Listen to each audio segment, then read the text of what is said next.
MRecktv. Salute, Stakk. How you?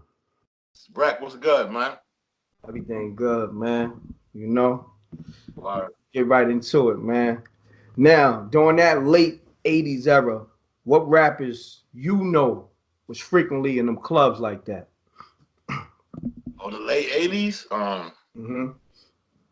Krs-One, Rakim, Slick Rick, Sonic.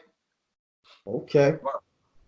I used to see them all the time in Latin Quarters, in Union Square. Like, yeah, a few of them like owned this shit. Like, you would see them all the time. You know what I'm saying? Like, Sonic, Daddy O, especially Daddy O.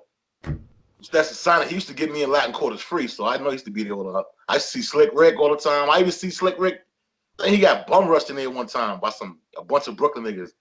Not niggas I with, but look like he got yapped up for his chains and shit. Say word. Yeah, it was. Yeah, that shit was true. That shit he had in one of his songs and shit. That shit was accurate, yo. That shit was definitely accurate and shit. Like he had a situation, and I think, and that's how I knew. I didn't know it was him at the time, but when he had that record out, I knew it was him because that was the night that Krs-One performed, and it was a straight up coincidence. I was there the night Krs-One had a battle with Melle Mel, but the shit that happened with Slick Rick, he just got like bum rushed and shit. It was a bunch. Yo, Latin Quarters used to be off the chain, man. It used to be like, well, hold on, they bum rushed him while he was on the stage performing? Nah. He was just coming in there. It used to be a lot of rappers just coming to Latin Quarters to party. Like they didn't even have to perform. Latin Quarters, Union Square, it was like the first tunnel.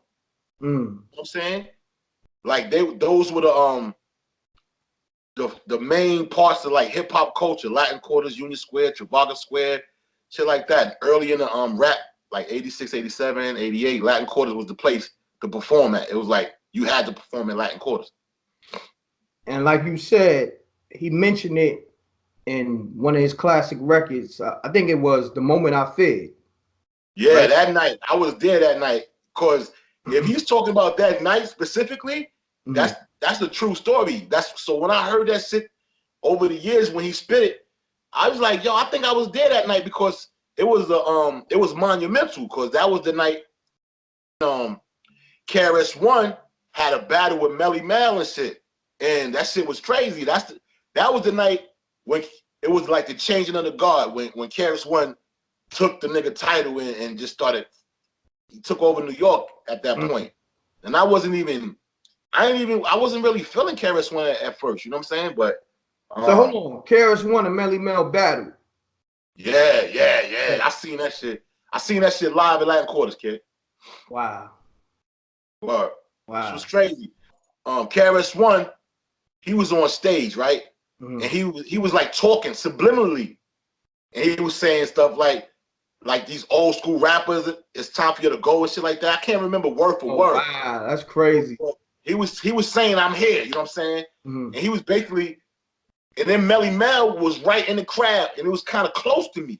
And I seen Melle Mel because he was like Diesel. He had his hair in braids, and he had this chick, this little red bone chick on his back damn near. She was on his neck. He was like carrying her around the club type of shit.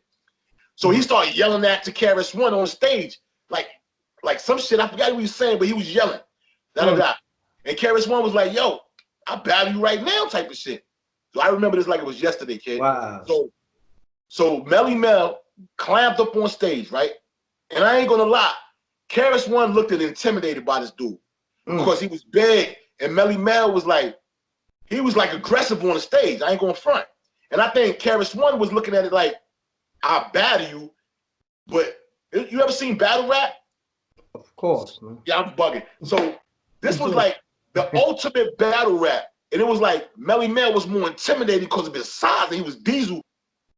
So Krs-One looked kind of intimidated by Melle Mel. Not the fact that he had like, he was sized up, he was swole, he was on swole, and he got on stage, he climbed up on stage because Latin Quarters used to have a stage that should be way up there. So he climbed up on stage, and he was like real aggressive with Krs-One. And he was talking shit. And he pulled out a stack of money. He was like, I got money though, blah, blah, blah. Krs-One was just starting out. I think they was getting like $1,200 a show or some shit. So his bread was even. But, you know what I'm saying? He had his BDP shit on, like BDP inside the triangle and his little hat. And he was like, all right, whatever, we could battle. And then Melle Mel, he gave Melle Mel, he said, you could go first. He gave Melle Mel a mic and shit. Melle Mel started spitting a cappella and shit. Like, he was real old school with it. Like, so niggas was like, at that time, dudes was off that, you know what I'm saying? Because that's some 83 shit. So dudes was really, it was like Krs-One, Rakim, they was hearing like lyrics like that. So he was like, raw, raw, raw, raw. And then, you know what I'm saying? He was like, with the raw shit. So he did it like a, that's a word, so check it. So he did like a, he did a raw like that. And then, yeah, like that. So check it, right? So he went on for like, he did a 3-minute acapella, right? But with no music, it was just straight acapella. So he ain't even moved the crowd, right? Not with that rough shit. Like, yeah, you with the rough shit. For 3 minutes? For 3 minutes. For 3 minutes, niggas was like this. So he ain't even moved the crowd.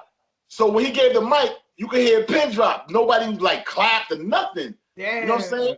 So Krs-One got the mic, and he was like, "That's my word." He said, he said something before that, and then I remember him saying, "Yo, Scott, drop that shit." And that's when that shit came on. Boogie Down Productions will always get paid. And you know the intro for that? It was over for Melle Mel at that point. When he dropped that Boogie Down always get paid, Criminal Minded, it was over. And you know that Criminal Minded was like 80 bars straight. Yeah. And everything was a dart. You know what I'm saying? And then that's when I was like, yo, I became a Krs-One fan. You know what I'm saying?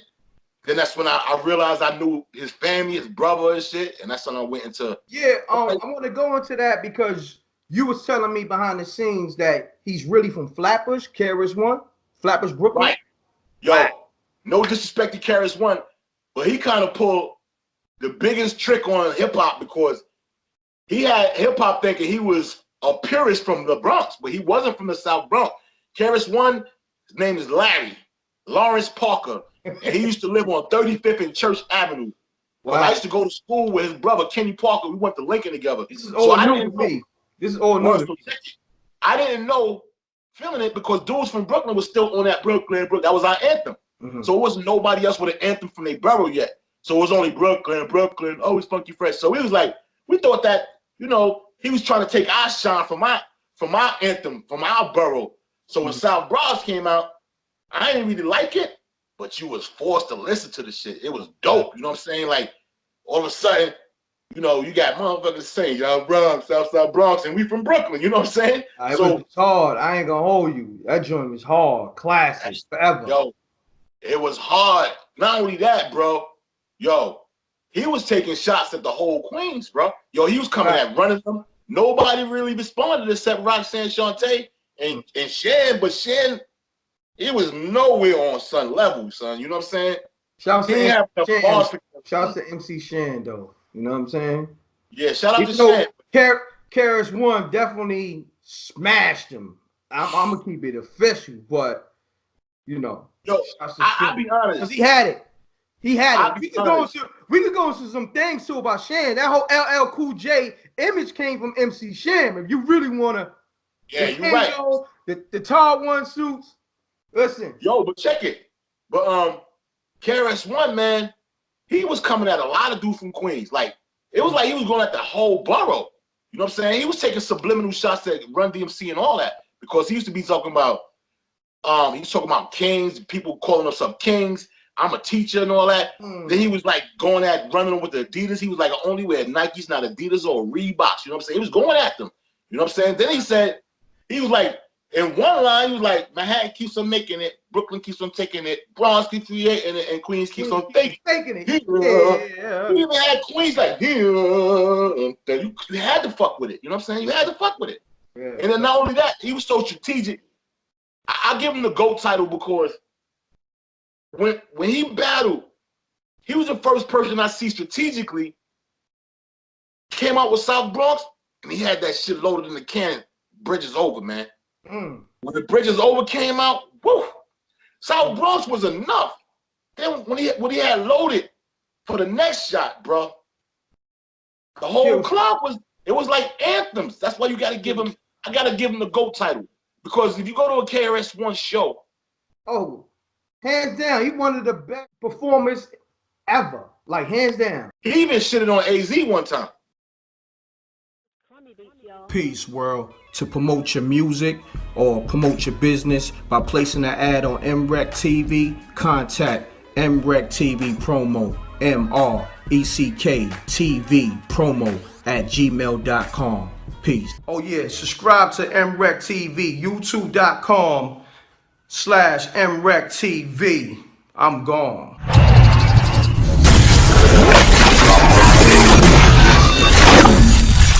MRecktv. It's got a music.